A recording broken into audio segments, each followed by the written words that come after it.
Hey guys, and welcome to or back to the Paws in Pursuit podcast with your host, Summer Clark, yours truly.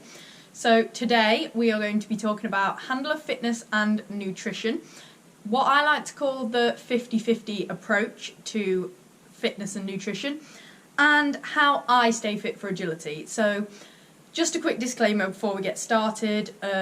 What I say that I do as far as fitness and nutrition is literally just what I enjoy and works for me and is good for me.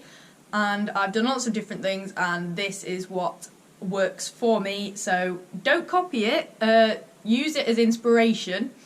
I'm not a nutritionist or physio or PT or dietitian or anything like that. It's just something I do have an interest in and I like to learn about and implement to go towards helping my agility performance. So yeah, it's more inspiration and the small bits of knowledge I've picked up and experienced than anything. So now that disclaimer's out the way, let's crack on. So I think handler fitness and nutrition is very underrated in agility. I know it's not the be-all and end-all of agility performance, and at the end of the day it is the dog that's being tested, in the sense that it's the dog's time. You know, the dog goes over the start gates and finishes the timer at the end, and gets the faults and stuff. But I believe that the handler has a lot of the control over how a run goes. So at the end of the day, the dog couldn't do it without you. You are literally getting the dog around the course. But at the same time, and this is where I'm going to start off with what I like to call the 50-50 approach. So at the same time as that, the dog is 50% of the team and you are 50% of the team. So it's equal. So if both of you, neither of you could do agility without the other one, basically. So you both need to be 100% in your performance, or the higher percentage each of you are in your performance, the better that run is going to go, basically. So with the 50-50 approach, I think a lot of handlers fall short because we put all of this, time, money, investment into our dogs' fitness and nutrition. So, like I've written a huge paragraph in my show notes here of what I was thinking about earlier. So we look after our dogs so well, we basically treat them like royalty. We feed them the most nutritious food. So, as you know, my dogs are on Performance Raw Dog Food, Paleo Ridge, they sponsor me. So my dogs are on the best food they can be on. We take them to physios. Ethel used to see a physio all the time during her career, and she'd give her massages for half an hour and, treat her, so like release her quads and make sure she's not stiff and in pain, so that she can run as fast and as athletically as possible. Not only with that, so that she's comfortable and for her welfare, but it's also going to boost her performance. Like, you're not going to run very well if you're in pain or you've got a little niggle. You know what it feels like, don't you? So we do that for our dogs. We walk them every day, so they're always getting their run about, which is, it is training in a sense. It's their endurance training. They're sprinting around. It is technically it's keeping them fit. So it is their fitness as well, which often we don't think about. We train them regularly in agility, so that's their sport, and we often do training sessions like in the garden where it's mostly all just focused on the dog skills. So like we'll go out and we'll kneel on the floor next to the dog and practice like wing wrap foundations, or the mat, the running contact mat, and it's all dog focused, which is fine and obvious in the fact that it's the dog that's being tested. We could do somersaults around the ring and fall over and do everything terribly, but as long as the dog doesn't do anything wrong, it could be a clear round. The winning fastest, most smooth clear round, no, but it is the dog at the end of the day that's got to know the skills, so that makes sense. However, all these things we do for our dogs, we buy them the warmest coats and the comfiest beds so that their muscles are nice and warm at shows, and they're less likely to pull a muscle, and we warm them up, we give them their little warm-ups, we think about what they're doing before they run so they don't pull a muscle, we give them a cool down afterwards, give them a drink straight away, put them in their comfy beds, we buy them all these things, all these accessories, so they can rest well, get a good night's sleep, all these things we do for our dogs, but why do we not do the same for ourselves? And I'm not saying every handler, because I think it's getting more prevalent at the moment, is the handler side of agility, but everyone really, if they're going to do it for their dogs, what about the other 50% of the team? Like, this is what people don't think about. What about yourself? Because you're going to make a huge difference how you're performing, you know, and it goes as far as mental as well. If you're not feeling tip-top, the dog knows, and it shows in your run. You know, you're a team, basically. You need to both be at your fittest and strongest and most prepared to do well in a run. So technically this means that if we're putting everything into our dogs but not ourselves, our partnership is only performing at 50% of its max. Or say we're at 20%, that's only 70% of its max. Does that make sense? So there's a lot of things that we can do to improve our own part of that 50-50 partnership, and that includes fitness and nutrition. Obviously, agility is a sport, and don't come at me, I know it's not technically a sport in the definition, but to me it is a sport. You know, it's a competitive sport, you train for it, it's exhausting, you're active, you're running around, you know, it is a sport. So really, handler fitness is extremely important, as it is for, say, if I competed in cross-country running like I used to, or tennis, or swimming. You know, you'd train and it'd all be you. Well, we're essentially sprint training. We're running around the course. Like, we need to think about that. So I'm just going to run you through what I do towards my handler fitness and nutrition. Again, don't copy it blatantly. This is what works for me, but this is just an idea of what you can do to keep your fitness up for agility. And for me, it has seemed to work, and I'm always improving, but this is what I do. So my weekly routine, I do strength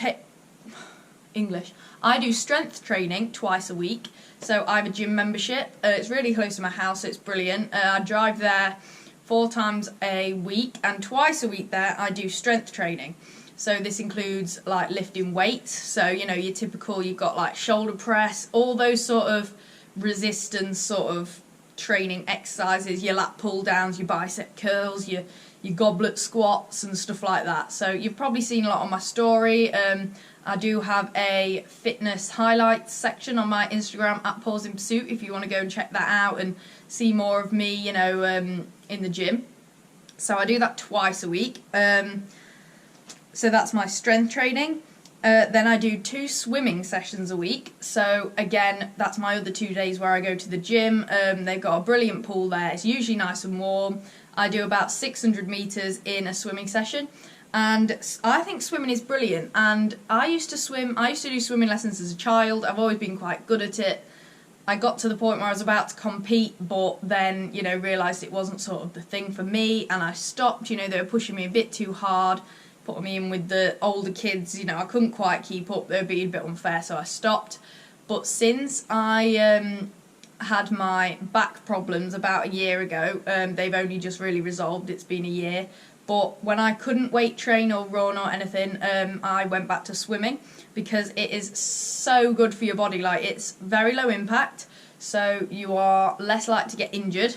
You know, unless you're doing something absolutely insane in the pool, you're not going to get injured. Like, it's, unless you're going absolutely ham, then you're probably not going to get injured, because there's no strain, there's no stress on the joints. You know, you're not like when you're running, you're pounding the ground and your knees and all sorts. So I do that. Yeah, I do about 600 metres per session. Takes me about 20 minutes, but, you know, I focus on making sure my technique is good, and I go quite quickly now. Do you get what I mean? So, yeah, I do love swimming. And then I do 1 run a week. I was doing 2 or 3, actually, not quite recently, before I had COVID. But I was sort of losing a bit too much weight, you know, sort of feeling less strong. I think I was doing that too much. So I've decided to just do 1 5k run a week again now, maybe 2, on a weekend or on a Wednesday or something like that when I'm free. And I love running. I've always loved running. It is just brilliant. The feeling you get during and after is unmatchable. But I do 1 run a week. Then I do 4 core training sessions a week. So after my weight sessions and my swims at the gym, I will go into my little corner, get my mat out, and do my core exercises. Again, I was given these by a physio that I saw when I had my back problems. So I know they're, it's a good workout to do. So I do those after my workouts. Like I said, when I do my strength training, it takes about 45 minutes, so I'm not in there a ridiculous amount of time. And then my core training workout lasts about half an hour. So I'm in the gym like an hour and 20 on my strengths days, which in the morning, good start to the day. It's not a lot. You've got your old 24 hours, you know what they say. I know it is hard to fit that in, but again, priorities, like I said in last week's podcast episode, my fitness is a huge priority. It makes me feel great, I'm healthier, fitter, and it's definitely shown in my agility. So I make sure I get that hour and a half in every morning. And then obviously I've got my Wednesdays, I go to train with Lucy, so agility with arrows, so I'm in a group class.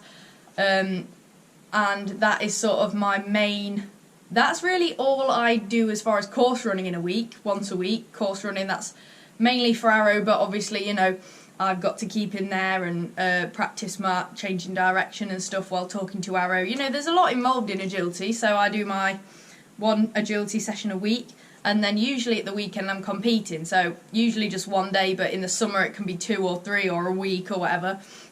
So it does change depending on what, where we are in the competitive agility season, what I can fit in. Obviously that takes priority.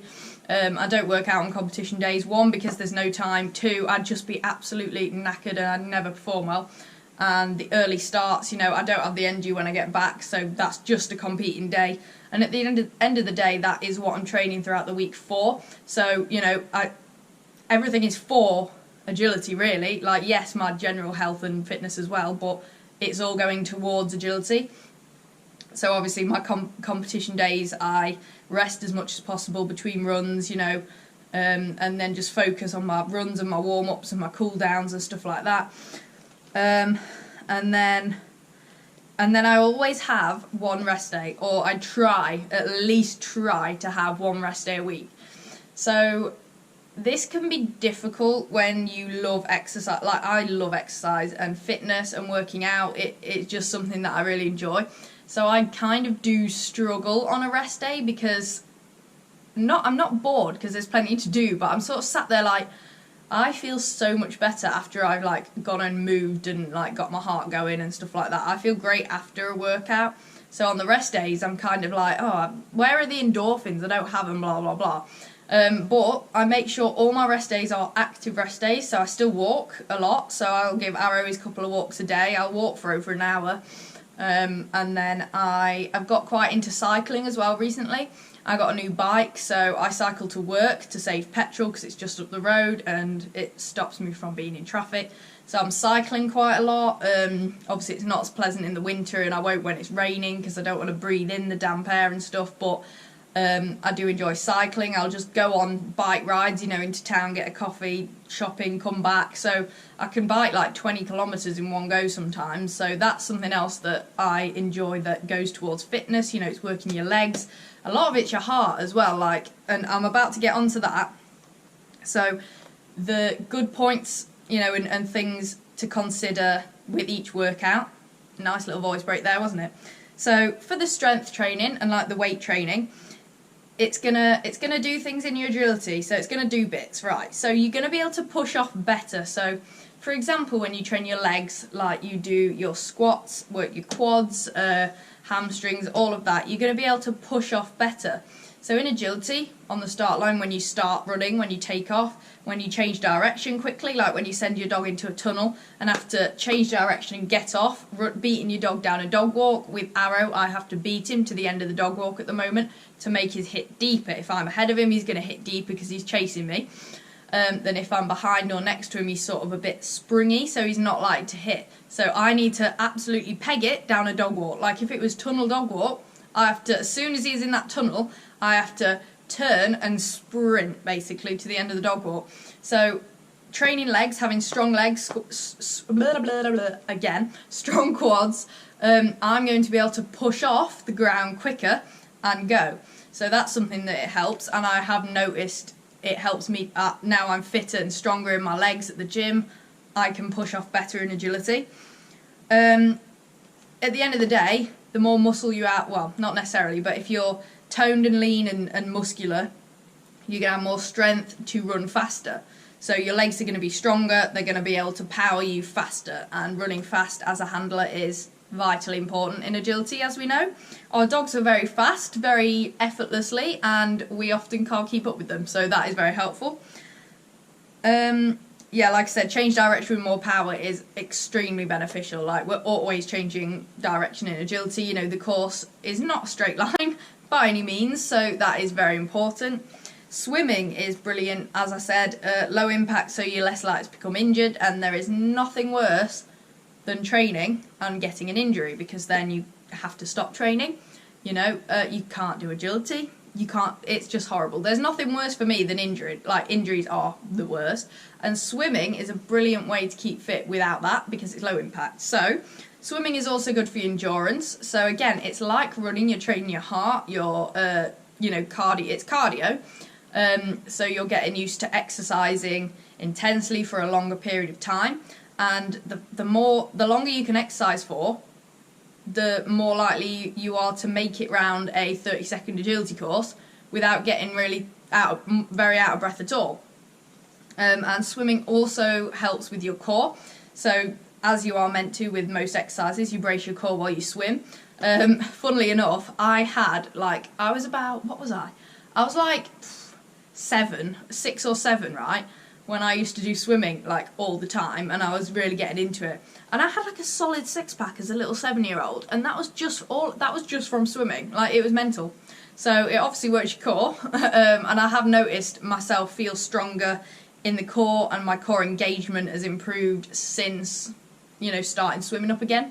So even that, how things work. If I hadn't got my back injury, which I hated so much and was so hard at the time and painful, I wouldn't have got back into swimming. And swimming, I think, has been a major part of my fitness improvement recently. So, everything works out for a reason. Anyway, moving on. Running, so the 5k runs I do, again, you can run for longer without getting out of breath. This is so important in agility. There is nothing worse, and I know for a fact all of you watching right now can relate. Don't even lie, you admit it.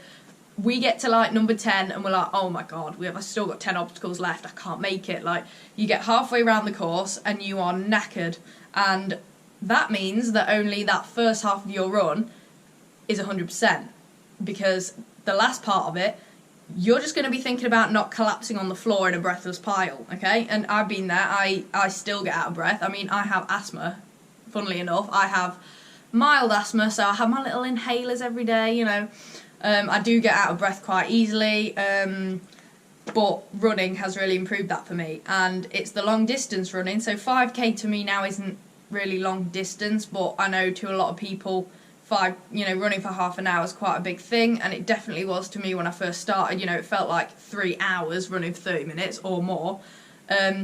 But, just running at that steady state jog for a long period of time, it trains your heart to keep pumping fast and you to breathe fast for a long period of time, and be able to regulate your breath. And another thing that's a good idea, and often I'll run with my mum, is talk while you're running. So run slow, jog, but talk while you're going, because in agility we have to constantly talk to our dogs.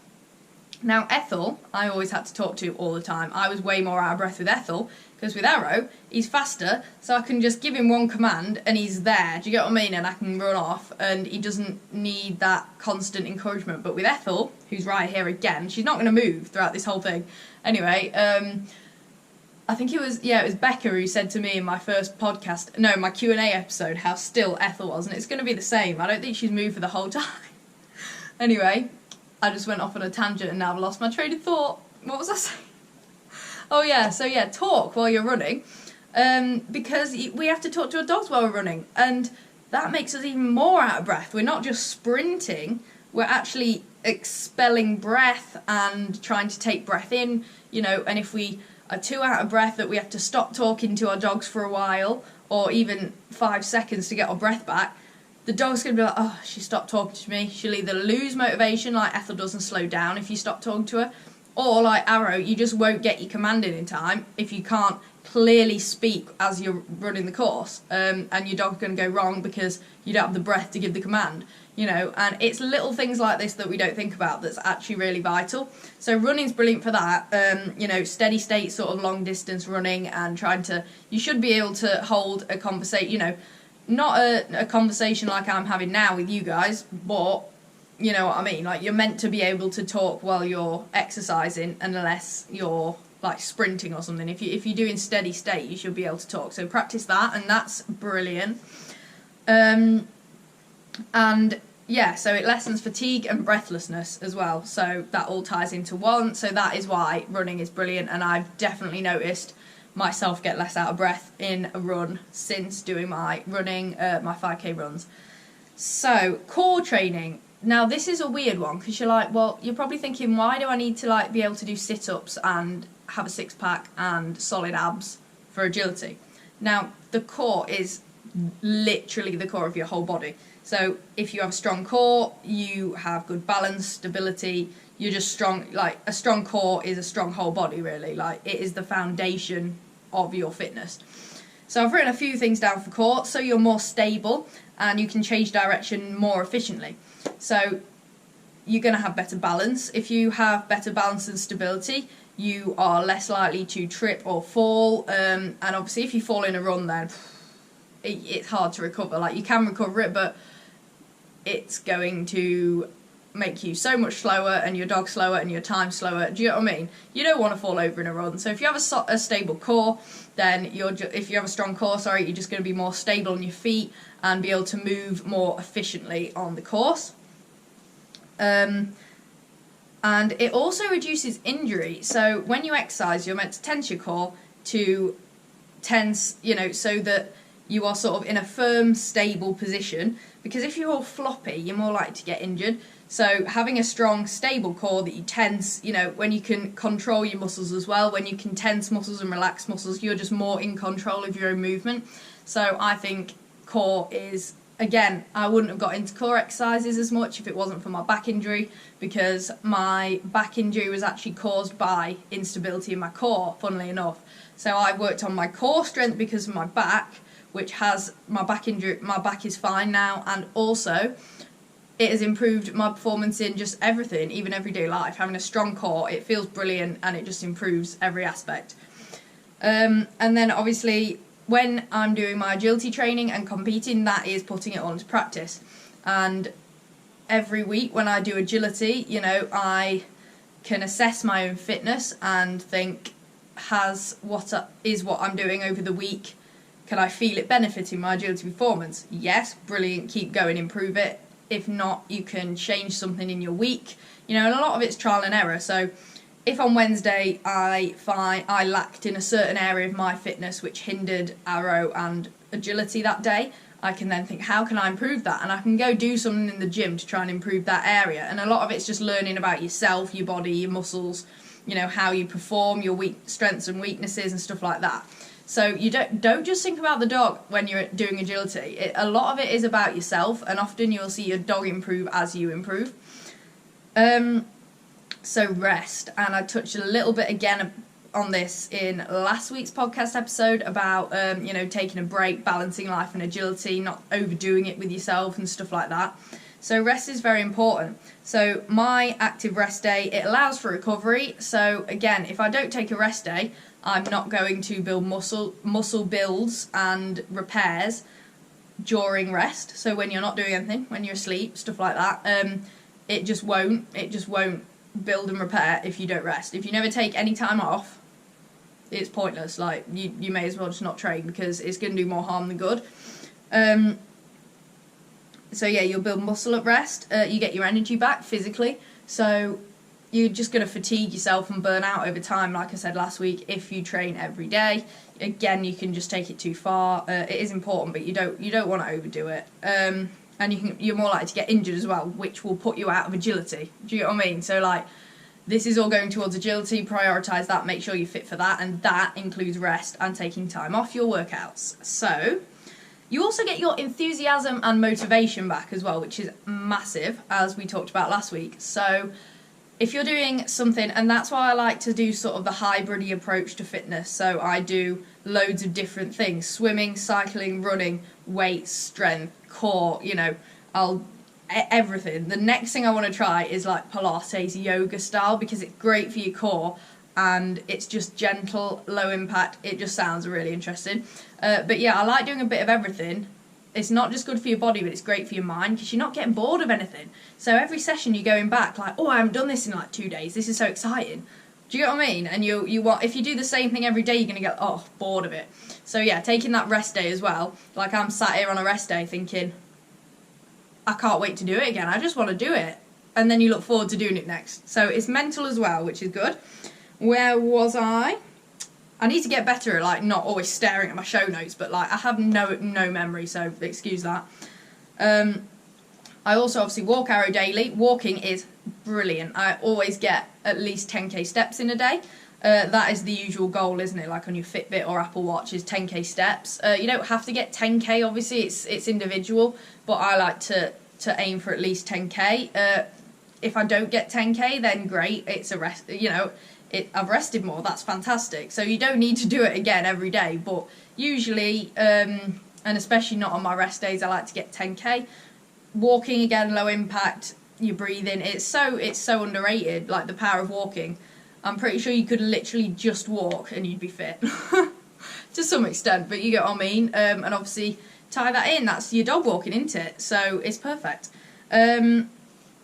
I also make sure that I walk on the treadmill before I do my workouts at the gym. So I always walk to warm up, like quite a fast power walk, a brisk walk, get my blood pumping to my organs, muscles, stuff like that, get myself in the zone mentally, because, if you're not in it mentally, then you don't have that mind-muscle connection, so you're not going to be able to activate the right muscles to work them and make them stronger, etc. Again, you can look into more of this in your own time, I suppose. I'm not going to explain every science of it because I don't know all the science, but this is just my knowledge again. And then I stretch after every workout as well, so this improves my flexibility, which is great for agility, especially if you have a little dog, bending down sort of around the wings, you want to be flexible, you don't want to be stiff. So now let's move on to the nutrition part of the episode.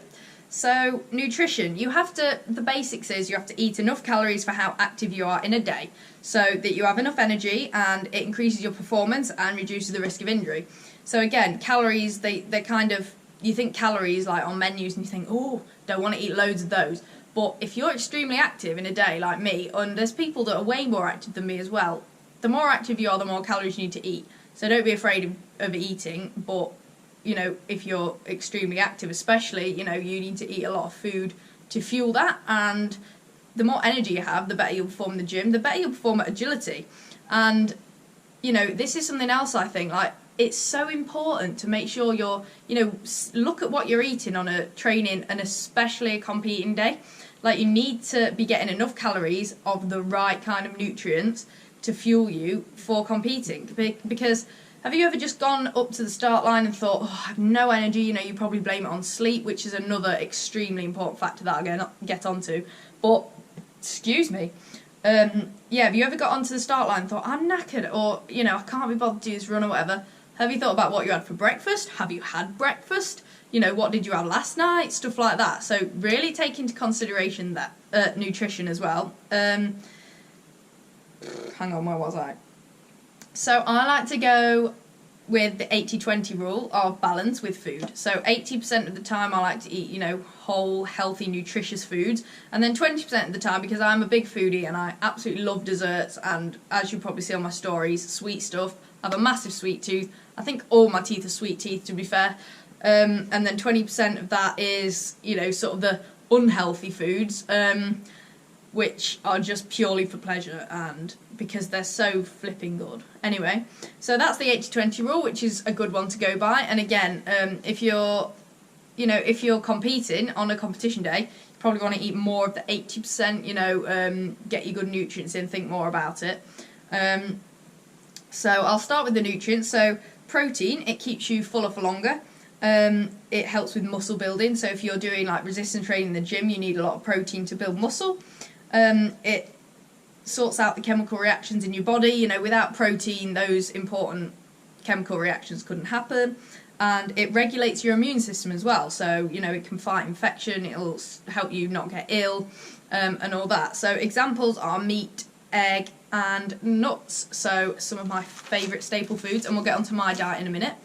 And then you've got your carbohydrates, so such as bread, pasta, and potatoes. I love carbs so much. Bread it's so good, and it's so versatile. You can literally put anything on bread. Love bread. Anyway, so this gives you energy, does carbs. So you've got like your quick and slow releasing carbs.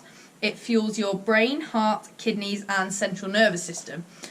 So, for example, fibre, like you've got your bran and stuff like that, that is digestion. It keeps you fuller, again, satiation, controls blood, cholesterol levels. So carbs are extremely important for energy, so you want to make sure you're eating something carb heavy, you know, on competition days and before. So like the night before, you could have your pasta and stuff like that, and that will release the carbs for the next day. You got your rice and stuff like that, so you can be really creative with it. And then you've got so carbs as well, sugar and starches. So sugar, you probably think, oh, unhealthy, but you do need it.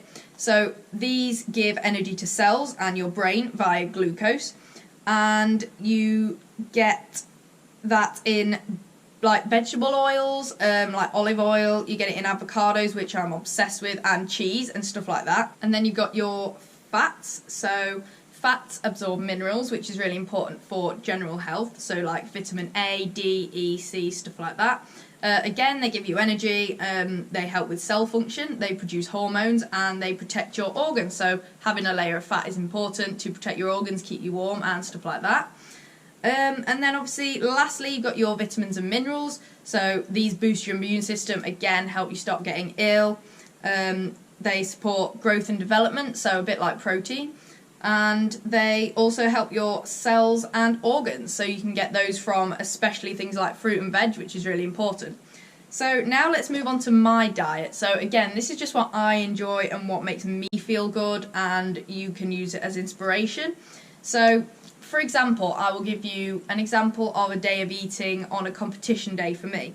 So maybe the night before a competition, like I said, I'll have a nice big bowl of like pasta and bolognese and cheese and some veg, for example, to give me that sort of baseline of energy and fuel the night before, especially if I've got an early start. And then I will have my protein oats. So you've probably seen lots of my recipes of protein oats on social media. So I have my oatmeal, my oats with my milk, and I've really been liking oat milk at the moment. It's my favourite milk. Anyway, try it, you'll understand. So I then have a scoop of my protein powder in there. So Grenade, again, sort of plug for the best sponsor ever. I love you. So yeah, I'll have my Grenade protein powder in my oats. I'll mix it in. And then I will put a banana on there and peanut butter and chia seeds. So I've got a bit of all the different nutrients in there, and it fills me up to start the day. And obviously I like my coffee because, you know, coffee's just where it's at. Then mid-morning I'll have a snack. So I'll have a green apple because this really helps digestion and getting things moving, as they like to say. And obviously you've got your vitamins and minerals in fruit, and they're just so nice as well. And provide some, you know, natural sugars to keep you going. Then at lunch, I could have anything for lunch, like my lunches vary, but often at a competition I'll have a bagel, so I'll have a protein bagel with mayo and chicken and avocado and a bit of salad, so you got some like baby leaf salad, tomatoes, cucumber, any of that sort of thing. And I usually have my Grenade energy drink at this point. And, you know, or if I'm at home, I'll often, well, every day I have 2 eggs for lunch with anything else. So, like, I'd have my toasted bagel with avocado and chicken or salmon, and then 2 eggs as well. Do you get what I mean? Stuff like that. So, eggs are brilliant. And then as my afternoon snack, I'll usually have another coffee or a tea or something and a protein bar. So, again, Grenade protein bar. They're just so nice. Like, they're just so delicious and full of protein, and they just... you can't go wrong. But if I don't have that, like at home, I will have a yogurt bowl. So I'll have natural yogurt, which is full of protein, with berries, bran flakes or granola, but usually bran flakes for the fibre, and honey as well for flavour and sweetness. And then tea varies. I could have literally anything. Like, it's never the same. But I could have like meat and vegetables. I usually have a dinner with meat and vegetables in it. Or like pasta with meat, so there's always meat, I wouldn't make a very good vegetarian or vegan. I love meat, so I could have meat and pasta, so like bolognese, sort of a meat pie, like chicken pie, so you got your carbs, anything like that, and usually have like orange juice with that, again for vitamin C, and then like for dessert or my sort of before bed snack if I'm still hungry, which I usually am, or when I come in from work, because I come in from work quite late, about 9:30, I'll have a snack such as sort of toast with protein spread, again from Grenade, or peanut butter and jam, something light like that, but that just fills me up before bed, because there's nothing worse than going to bed on an empty stomach. It's horrible. And like, you'll wake up at 1 a.m. and be like, I'm so hungry, and then have to have a midnight snack, so you may as well just have it before bed. So yes, again, disclaimer, I'm very active. I do make sure that I eat quite frequently. I have quite, people are like, oh, you eat a lot, you have a lot of big portions, stuff like that, but I am very active. I have a fast metabolism, or I must have a fast metabolism, but yeah, it is mainly because I'm so active. I need a decent amount of calories. I'd say I have over 2,000 calories a day with what I just told you, but again, it's specific to you. Everyone is different. No one has the same calorie needs. So often it's a case of trial and error. So you need to find how you like to train, because if you don't enjoy working out, then you're not going to keep it up. And the key to making progress and seeing fitness gains is consistency. And there is no way that you will be consistent if you hate it. Like, if you wake up every morning and think, I don't want to do my workout, I don't want to go on a run, and hate every second of it, you're not going to keep that up. There's no way. Like, you're just going to stop doing it, because no one wants to do something that they hate. Like, especially, like, going to work's a different story. If you hate your job, you're eventually going to look for a new one, but you need that, otherwise you won't have food or a roof over your head. So, like, that, you can't help that. But as far as exercise, like, nothing will happen. Hello, Apple Watch. Oh, my goal, talking of fitness. Excellent. Anyway, again, I've lost my train of thought. I need to stop doing that. I need to stop going off on a tangent. What was I saying? Oh yes, so you need to enjoy it. Like, I love all my workouts. You don't have to go mental. You don't even have to go to a gym. You don't have to, you don't have to pay for a membership. You can do it at home. I have 2 dumbbells. I used to work out from home all the time. It kept me fit. It kept me lean. It's fine. But I love going to the gym. I like the atmosphere. So again, it's just up to you. Any movement is good, but just take into consideration your goals, for agility, what you want to work on and get better at physically. And then what foods do you enjoy? So like my yogurt bowl, so yogurt with fruit, honey, cereal, it's got all the nutrients, but it's so good. It tastes like dessert. It tastes like an eaten mess or something. So be creative. Find the foods you enjoy that are also nutritious. Have the 80-20 balance. Again, you don't need to overdo it, but it's just little daily habits that with consistency add up and do improve your performance. And your health. Like, it just makes you feel so good. Like, I promise you, try exercising and eating well for a week. You will feel so good. You won't want to go, like, not anymore, if that makes sense. Like, it's a lifestyle. It's brilliant. And then the sense of pride you get when you go into agility and think, I felt so much fitter. I was there for my dog every step of the way on that course. It's huge. Especially when you've got a bloody fast dog like Arrow, like, or a steady dog like Ethel that needs you to motivate and talk the whole way round. Like, it's even harder. I'm not gonna lie. But yeah, find what makes you feel good. So 2 more things. 1, sleep. I can't say much about it. It's so obvious. When you're sleeping, that's when you're recovering, repairing, replenishing your energy so that you can go hard again the next day. If you don't sleep well every night, if you don't get your 8 hours, or again, it's relative. I often get more than 8 hours. I like my sleep. I like my rest. Because I'm so active, I need a lot of sleep to recover from that so I can do the same the next day. Sleep's where the magic happens. So make sure you're getting at least 8 hours a night usually. Prioritise sleep and you're going to feel so much better. You're going to be mentally in a better state, which will impact your agility and your workouts. You'll just enjoy your day more and you will perform better in the gym, on your runs, and in agility mainly. So sleep is vital. Without sleep, the fitness and nutrition that you put into yourself, never going to be 100%, probably won't even be 50%. Like, that is the foundation of fitness and nutrition, is sleep. You need sleep for your digestion, so as far as your nutrition goes, to break down all the nutrients and use them and absorb them, and everything works like that while you're sleeping. So make sure you're getting sleep before anything. Prioritise that before anything. And it's probably the easiest thing to do as well, unless you get home at like 2 a.m. and have to get up at like 5 a.m. But that's not. I don't think anyone does that. Anyway, but yeah, that's probably easier than nutrition and fitness. Sleep. Just go to bed. Anyway, so last of all, quite a fun little one to end on. My fitness goals at the moment. So like I said, I'm not a professional at all in this field, but I love it, and I am not perfect. What I'm doing at the moment is working for me, but there are things that I want to work on more and some goals that I have. So I would like to start doing some sprint training in the future, in the hopeful near future. I just need to find somewhere good and safe and flat to do it, whether I do that in the gym, on the treadmill, or find somewhere outside. I don't like running on a treadmill. I love running outside. It feels so much more free. You get to look around at the views. But anyway, I would like to do sprint training because, there's only so much you can train agility-wise doing long distance and endurance, because, again, agility is like 30-second sprint. So I need to do more sprint training. I'm not a bad sprinter, but I could definitely be faster, so I want to do that. I also want to do more footwork drills, so, just the typical mobility, agility sort of training. So you've got the, ladder where you go in and out of it, around the cones. Again, you can find a lot of that sort of stuff on YouTube, so I really want to get into doing more of those to, again, just improve my change in direction, so I just feel a bit more stable on my feet. I would someone mentioned this to me about a month ago now, maybe 5-6 weeks ago, that there is a 10k race where I live around the town in every October.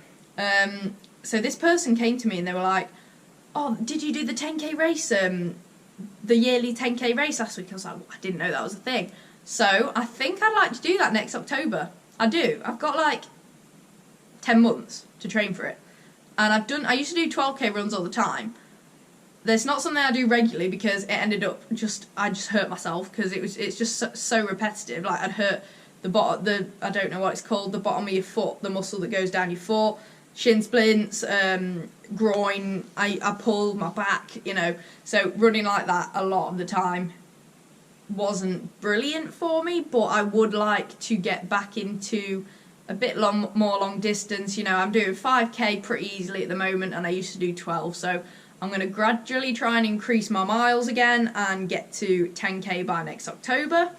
And to just keep eating. I love my food. Just keep eating what I was going to say what I want, but it is what I want, but in a nutritious way. Just keep eating, keep cooking. I want to learn to cook more meals. I'm cooking tea tonight for me and my parents actually.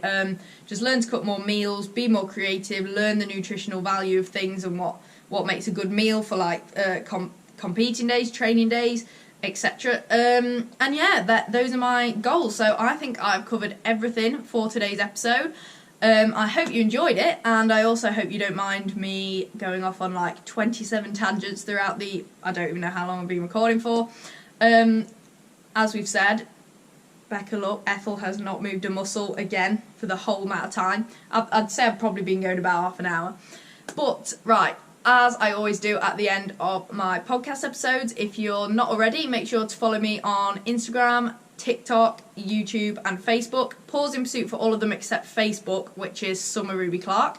And you can keep up to date. Like I said, I've got a fitness highlight on Instagram and a few fitness videos on TikTok, etc.